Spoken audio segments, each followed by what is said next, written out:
Salut Pissom, bonjour les rôlistes, je suis Sébastien et aujourd'hui je vais répondre à des questions qui ont été posées par la chaîne EtuGame, une chaîne que je connaissais pas, que j'ai découvert. Merci à la folle pour avoir fait une vidéo réponse et m'avoir présenté les questions. Donc voilà. C'est ce qu'ils appellent les 5 questions ouvertes du jeu de rôle, ou les 5 questions non résolues du jeu de rôle. Alors bon, eux, ils parlaient de Donjons et Dragons, parce que bien sûr, le jeu de rôle, c'est Donjons et Dragons, comme d'habitude. Donc voilà. Je vais répondre aux questions. Bien sûr, ce sont des questions complètement ouvertes. C'est plus des avis que des vraies réponses, puisqu'il n'y a pas de bonne réponse à ces questions. Quoique, d'un point de vue game design, il pourrait y en avoir. Donc je vais commencer. La première question qui a été posée, c'est est-ce que tous les jeux de rôle demandent que toutes les questions doivent trouver leur réponse dans les règles? La réponse est non. Il ne doit pas y avoir une règle prévue pour tous les cas dans votre système. Vous pouvez très bien le faire. Tout ce que vous avez besoin, c'est de donner une règle générale que le MJ peut utiliser pour répondre à des cas particuliers. C'est tout. Donnez les outils au MJ de statuer simplement. Sur du Donjon et Dragon, ce sera généralement ce sera soit un test de compétence, soit un test de caractère, si on venait old school. Et avec ça, on peut tout faire. On n'a pas besoin de plus. On peut faire tout le jeu comme ça. Il n'y a aucun problème. Et ça, c'est une règle.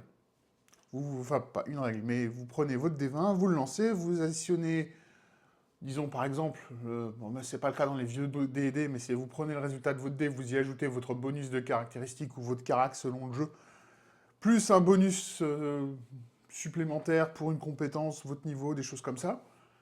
Et vous devez être au-dessus d'un seuil de difficulté, et c'est bon. Voilà. Et avec ça, vous pouvez gérer 99% des cas et les questions qui peuvent avoir lieu dans un jeu de rôle. La question qui va découler, c'est après qui lance le dé, est-ce que ça doit être un dé connu, pas connu, enfin bon, tout ça c'est des détails autour, mais tout ça peut être statué par le MJ. Il n'y a pas besoin, de l'écrire dans le bouquin.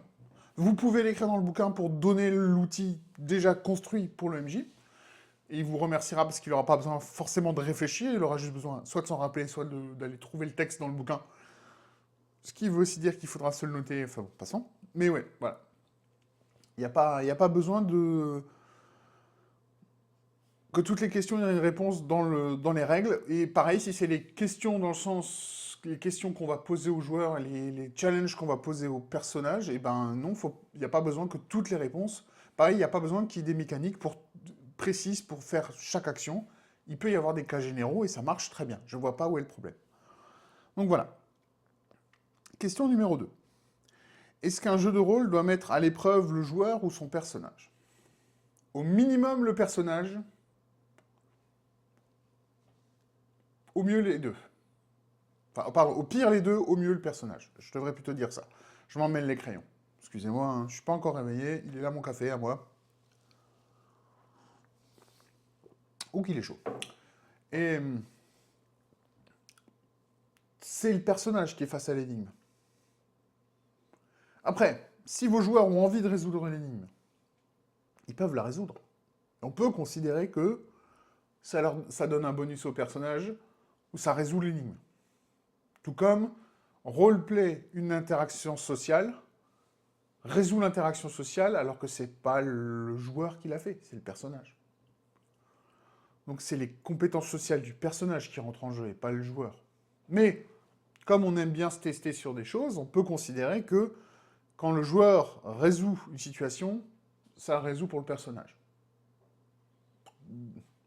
On peut décider ça. Ou bien, vous êtes un intégriste de la règle et vous décidez que le personnage et le joueur sont totalement séparés, ce qui va être très dur à maintenir, parce que aucun de vos joueurs n'a vraiment l'habitude d'être dans une situation pareille, et vous allez devoir tout résoudre au jet de dés, et votre jeu va devenir chiant, en fait. Voilà. Le jet de dés, pour moi, dans un jeu de rôle, il est là pour orienter l'histoire. Il est juste là pour ça. Est-ce que la porte reste fermée? Est-ce qu'on ouvre la porte? Est-ce qu'on doit trouver une autre solution? Voilà. Et donc d'ailleurs, ami MJ, je vous le répète, ne faites jamais un jet de dés sur un truc où vous n'avez qu'une option. Si le jet de dés doit être réussi, ne faites pas jeter le dé. Simplement. Si l'échec n'est pas une chose acceptable dans votre scénario, ne faites pas jeter les dés pour ça. Demandez-leur, dites-leur, laissez-les mariner et annoncez-leur qu'ils ont trouvé, qu'ils ont réussi à l'ouvrir. Mais ne faites surtout pas l'erreur qu'on a tous fait de cacher un objet clé derrière un jet de dés et que tous vos joueurs ratent le jet de dés. Qu'est-ce que vous faites? Vous leur faites continuer le chemin en impro et vous leur faites trouver l'objet plus loin. Il n'y a que ça pour vous en sortir. Ou alors, vous leur faites rejeter les dés en ignorant complètement les règles du jeu et à ce moment-là, pourquoi vous avez demandé un jet de dés. Mais voilà. Pour moi, c'est dans la même chose. Donc, le personnage doit être mis à l'épreuve à chaque fois, de toute façon, parce que sinon, à quoi ça sert de faire un jeu de rôle? On ferait autre chose, on ferait de la narration partagée. À ce moment-là, si on ne voudrait pas avoir un personnage et juste le joueur, on fait de la narration partagée, on oublie complètement le concept de personnage, et on écrit tous ensemble une histoire. Et c'est parti. C'est très rigolo, c'est très fun, il y a des très bons jeux pour ça. C'est pas du jeu de rôle, qu'on soit bien d'accord. Comme moi, je les classe pas dans le jeu de rôle. C'est proche, c'est des cousins, on va dire, mais c'est pas du jeu de rôle. Et donc voilà. Donc, testez toujours le personnage, et si les joueurs ont envie, testez les joueurs. Mais vous ne pouvez pas tester les joueurs s'ils n'ont pas envie. Hein. Vous n'allez pas les forcer à faire du roleplay hyper complexe et hyper politique si vos joueurs n'en ont pas envie, comme vous ne pouvez pas les balancer dans une énigme de chiffrement avec une clé dynamique. Voilà, si c'est pas leur truc, ils vont juste pas le faire, et puis vous allez flinguer votre scénar, tout comme les lancer dans une session de discussion hyper politique, et ben vous allez saouler vos joueurs, et puis ils vont laisser tomber. Donc voilà. Question numéro 3. Est-ce qu'un jeu de rôle est une création d'histoire, ou un jeu tactique, ou de combat, je suppose? La réponse est les deux. Historiquement, le jeu de rôle est un moyen pour développer des histoires au milieu d'un jeu tactique.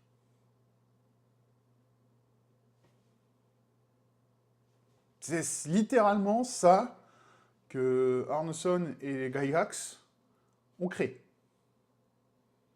C'était un module de roleplay où ils incarnaient les héros de leur, ou les généraux de leur armée.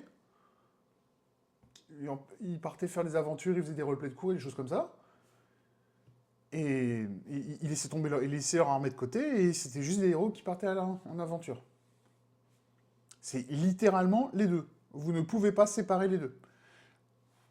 Historiquement parlant. Si, maintenant, le jeu de rôle reste, on va se concentrer sur ça, on peut mettre de côté le jeu tactique, parce que le jeu de rôle, en grandissant, c'est tellement élargi, c'est tellement étoffé, que le jeu tactique est resté, mais c'est resté dans une niche, dans une branche du jeu de rôle. Le vrai truc qui fait le jeu de rôle, c'est on joue un personnage. Pas forcément un général d'une armée, dans un monde fantasy, et donc forcément loin de tout système de combat ou de combat de masse ou de choses très tactiques, mais on reste dans l'incarnation d'un rôle. Donc, c'est pas forcément la création d'une histoire, parce que pour moi, création d'une histoire, il y a l'idée que c'est quelque chose qui est plus dans l'idée de la narration, dans le narrativisme.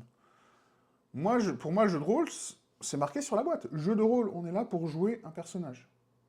On n'est pas là... Alors, bien sûr, on va créer une histoire tous ensemble, mais c'est d'abord et surtout jouer un personnage, jouer un rôle. L'histoire, on va la créer de manière incidente. C'est une conséquence de jouer un rôle. C'est pas le but du jeu de rôle. Pareil, si votre but c'est de créer une histoire sans vous soucier des rôles que vous avez à jouer, vous allez dans des jeux narrativistes, et c'est très bien. Mais c'est pas du jeu de rôle. Une fois de plus. Voilà. Question numéro 4. Est-ce qu'un jeu de rôle demande à ce qu'il y ait une conception du bien ou du mal?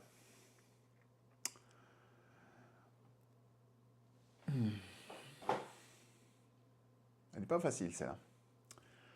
Moi, je dirais oui. Parce que, en fait...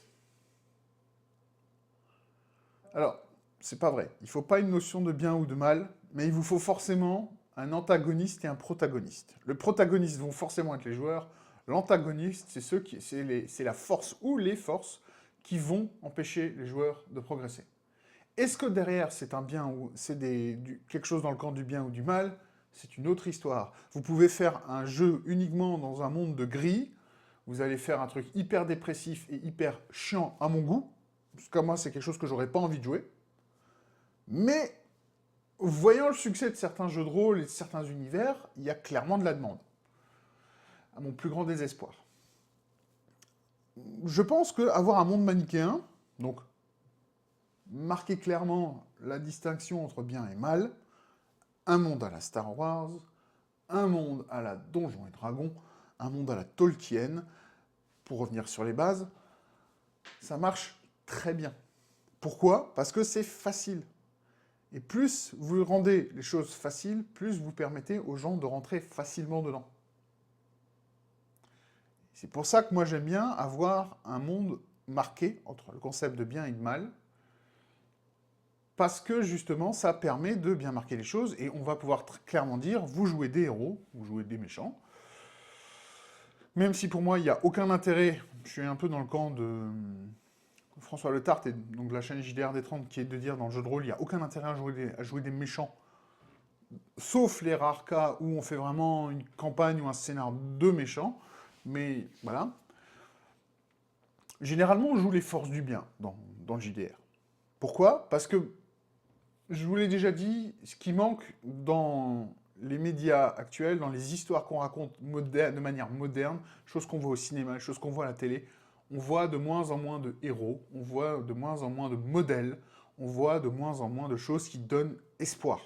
Le but est de détruire toutes ces notions-là, de les déconstruire pour pouvoir, je sais pas moi, je sais pas quel est le but derrière, ou si c'est simplement le cynisme des gens, ou de cette société, je sais pas, je m'en fous en fait, mais pourquoi vous croyez que Superman a tellement de mal à venir et à se présenter à l'écran en ce moment? Et depuis des années maintenant. La dernière fois où il y a un Superman à peu près correct qui a été incarné à l'écran, pour moi, bah, c'est Dean Cain, de la série Lois et Clark. Oui, je sais, c'est con à dire, hein, mais pour moi, c'est le dernier Superman à peu près correct. Même si Henry Cavill était un très bon Superman physiquement, le Superman du Snyderverse, il est horrible. Il est horrible. C'est pas un symbole d'espoir. C'est un assassin déjà. Donc voilà, c'est... Enfin bon. Et pourquoi vous croyez que d'ailleurs Batman est aussi populaire de nos jours? Parce que c'est quelqu'un qui est cynique, de plus en plus avec le temps, violent, moralement gris et tout ça. Alors que normalement, hein, il est aussi très marqué, mais bon, passons. Et on voit ces choses-là. Et c'est vraiment dommage. Et je pense qu'il y aurait besoin de revenir justement à ce marquage bien net, précis. Un peu comme ce qu'on avait dans les films d'action des années 80, enfin dans les films des années 80 en général. Les choses étaient bien marquées. Il y avait il y avait encore des raisons d'espérer. Et tout ça, ça a été détruit depuis le temps. Voilà. Alors, est-ce que c'est pas de nostalgie? Parce que moi, je suis un gosse des années 80, je sais pas. C'est très possible. Mais voilà, moi, c'est le truc qui me désespère. Et il n'y a que encore dans les œuvres asiatiques qu'on trouve encore des choses bien marquées de ce côté-là. Donc les mangas, surtout les animés, ce genre de choses. Dans les shonen, par exemple, vous allez avoir des choses très très marquées, et c'est toujours très sympa pour ça. Voilà, passons. Même si je suis parti très loin de la question initiale, mais oui, pour moi, dans un jeu de rôle, c'est pas une mauvaise idée de mettre de marquer cette démarcation du bien et du mal, et de permettre aux joueurs de jouer quelque chose de bien, de bon. Parce que c'est quelque chose que, de toute façon, dans notre vie, puisque, pour finir là-dessus, le jeu de rôle est la forme ultime de l'escapisme. J'ai plus le mot en français. Enfin bon. Bref, c'est quelque chose que vous jouez pour vous échapper de la réalité. Il y a ce côté alternative à la réalité qui fait que certains tombent vraiment dans le piège, justement, de vraiment se construire toute une réalité alternative. Non, mais par contre, ça, c'est ça qui est bien le jeu, ça permet de s'éloigner de la réalité, ça permet de s'éloigner du gris et de l'horreur et de la saloperie de notre monde pour pouvoir jouer quelque chose de tellement mieux. C'est pour ça que, justement, avoir le bien et le mal très marqué dans le jeu de rôle, c'est une bonne idée. Parce que ça vous permet de continuer cette façon de jouer. Ça permet aussi, justement, ce besoin d'échappatoire. Voilà. Question numéro 5. Est-ce qu'il existe une bonne façon de jouer? Est-ce que cette façon est dictée par le créateur du jeu? Alors, je vais répondre à la deuxième partie en premier. Non. L'auteur du jeu peut vous donner des recommandations en fonction des outils qu'il a créés pour son jeu. Mais il faut, dans le jeu de rôle, plus qu'ailleurs, il faut accepter, et c'est encore plus dur quand on crée son propre jeu, la mort de l'auteur. À partir du moment où un jeu est libéré, est publié, est envoyé à travers le monde, l'auteur n'a plus le contrôle sur le jeu, et il n'a plus moyen de récupérer le contrôle sur son jeu, et la bonne façon de jouer à un jeu de rôle, c'est la façon qui amuse les membres de la table. Et personne, à part les gens qui jouent autour de cette table, ont leur mot à dire.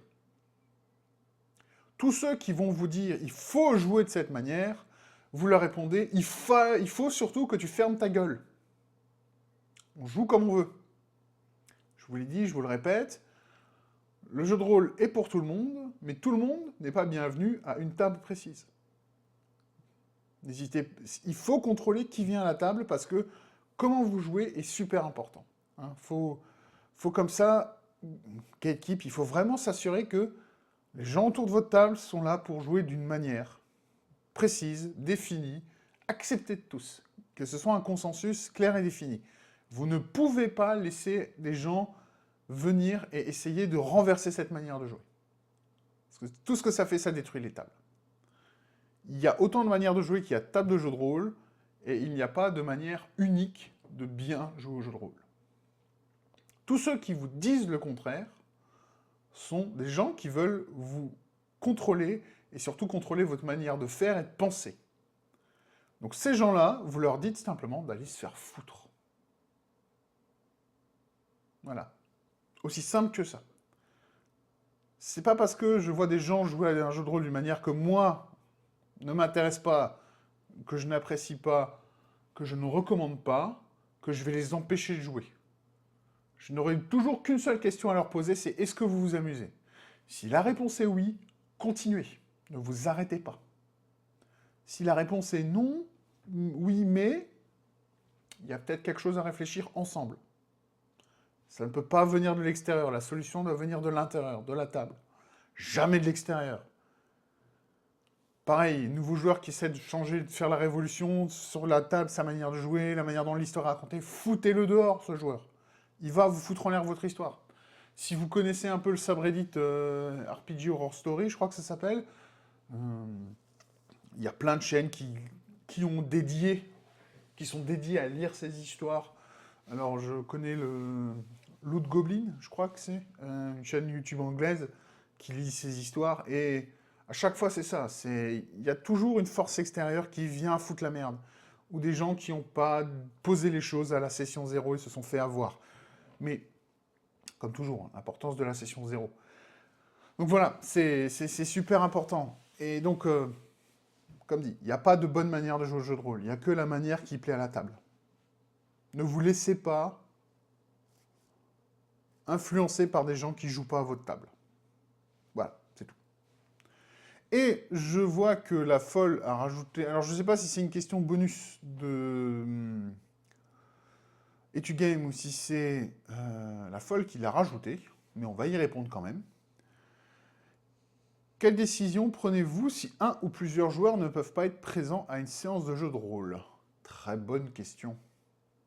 Si c'est un joueur qui manque, je fais jouer. Si c'est 2 ou plus, on va jouer, mais pas un jeu de rôle. Je vais sortir un de mes jeux de société, je vais le poser sur la table, on va faire des jeux vidéo, mais on va pas faire de jeu de rôle. Mais les gens qui sont venus et qui ont fait l'effort de venir, il faut les récompenser, il ne faut pas les punir. Donc, vous gardez votre session de jeu et vous faites simplement autre chose. Enfin, moi, c'est comme ça que j'opère. Ce n'est pas la seule façon de faire. Ce que je vous recommande par contre de le faire, c'est de ne jamais faire, c'est d'annuler une partie.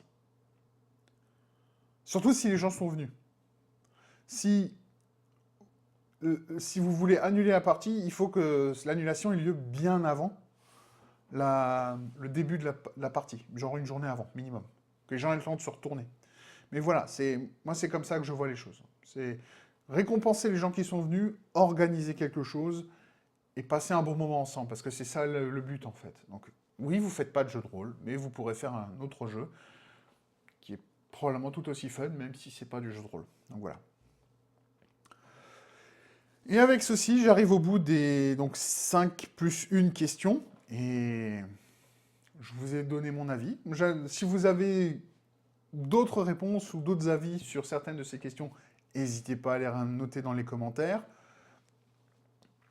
Si ce genre de contenu vous intéresse et vous plaît, n'hésitez pas à lâcher le petit pouce, ça fait toujours plaisir. Et puis voilà, moi je vais m'arrêter là. Donc comme d'habitude, je vous souhaite de trouver ce qui vous rend heureux. Je vous remercie de votre attention aussi. Et en attendant ma prochaine vidéo qui sera... Je vous avais dit qu'elle sortirait que dans les prochains temps, mes vidéos ne seront pas à des créneaux habituels ou dans l'ordre habituel. Parce que, pour faire simple, je vais enterrer mon père, donc... les choses sont un peu chaotiques en ce moment et c'est très difficile de trouver du temps et de faire les choses comme j'aimerais les faire. Donc voilà, je fais quand j'ai le temps et puis voilà. Aujourd'hui, je réponds à ces questions. Je vais voir si je trouverai le temps de faire le 15 minutes chrono qui manque et l'envie. Et puis sinon, je vous dis à la prochaine vidéo, ou plutôt allez, à la prochaine fois. Et ou comme on dit chez moi, peace next to all.